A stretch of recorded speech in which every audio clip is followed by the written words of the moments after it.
What's up, y'all? It's your boy, the Champ. Just giving everybody an update video. Yeah, I got some work done, but not as much as I like. Digital work and everything. I did a few updates and all that. The right-hand switch over here, I removed that, put the curve in there to give me more length on that rear track. It was supposed to be just passing siding, but it might just be a rip track now.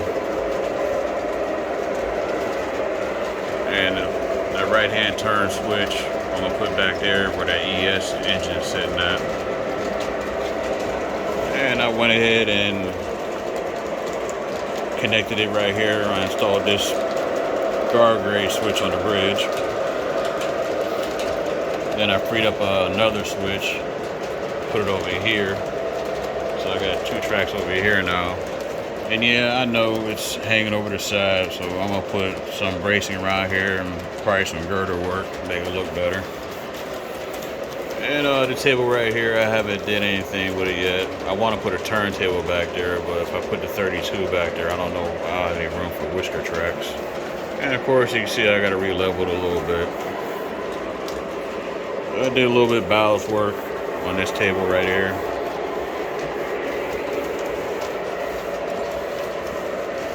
And you remember the building and the switch. Did a little scenery work right here.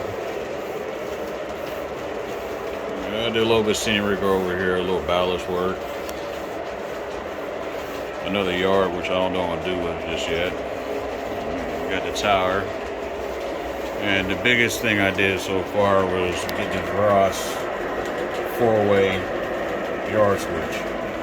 Which I'll tell you what, it's a good switch, but for a manual switch, oh, it's a pain in the butt. If you get a manual switch and try to cheap out like I did, make sure you get the pre-wired one.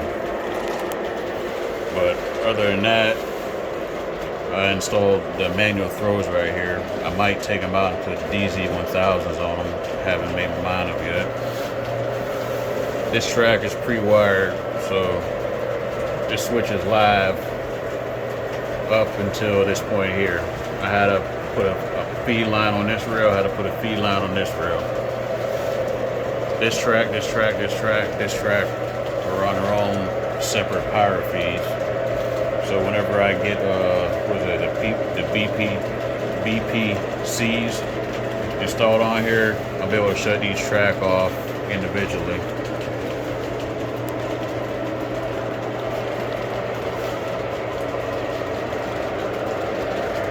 And as far as this space right here, I basically got almost 2 feet width, and for this table I got about 8 feet to this point.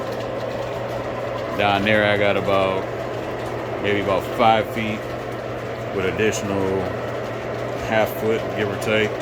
I don't know what I'm gonna put in this area yet. I'm thinking about adding a couple more switches right here and bring them down here. I'm thinking about putting like a locomotive facility right here in this area. In the back there's going to be probably some businesses and maybe a few operating accessories. And somewhere in the middle over here there's going to be a road, because you see where I ballasted out over there, it goes over to the tower.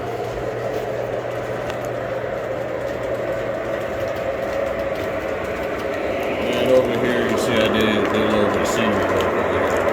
And yeah, I'm gonna put a plexiglass over there just in case I got a derail. It ain't gonna fall on the floor, which I have had derails over here, but on this track, and I got the trains moving so slow, when they derail, knock on wood, they don't really go that far. Then back here, you got my SD70 and my ES44, NW2, and a Norfolk Southern caboose.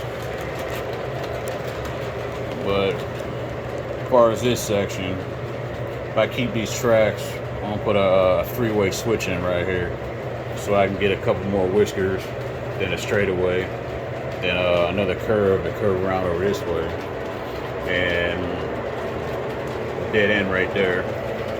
But back here, I want to put the Millhouse 32-inch turntable back there, but I only have maybe about 4 or foot by 6 foot to play with.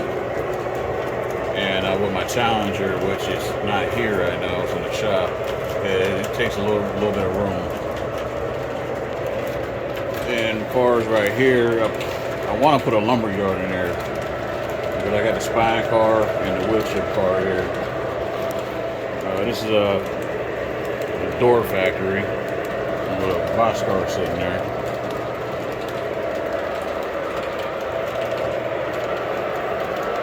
Over here, I don't know if I'm gonna make that a hopper silo to fill up these covered hoppers with.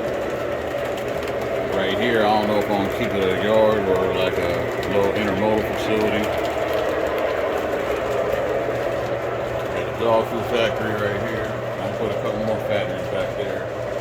And once again, where that dash 9 sitting at, I got a right-hand switch. I'm gonna put it over there, so it's gonna be a 2-track spur. I'm gonna put a platform going back to that wall back there. It's gonna be maybe about a foot by, I think, 8 feet. So I might make that a coal mining facility.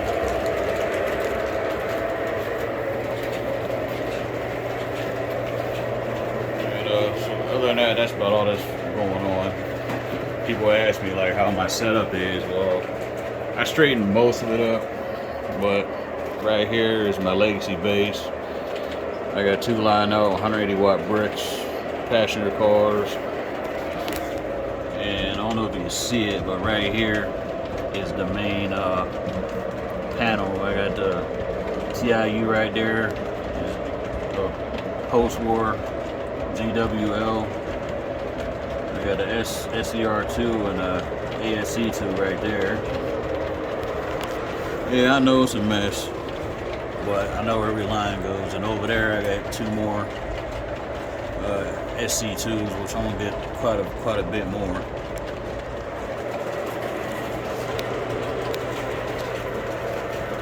And other than that, that's about it.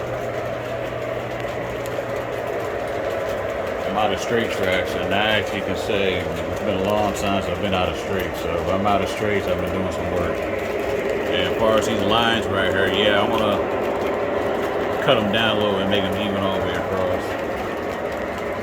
But once again, I got a bunch of real estate. And as far as the train's going across, as far as this switch right here, I'm probably going to put a DZ1000 on that one and put it in sync with them 3 switches right there. So on the legacy remote, when I set the route, all the switches will throw if I need to. But other than that, that's all I got going on. I just want to keep an update going on. So catch y'all later.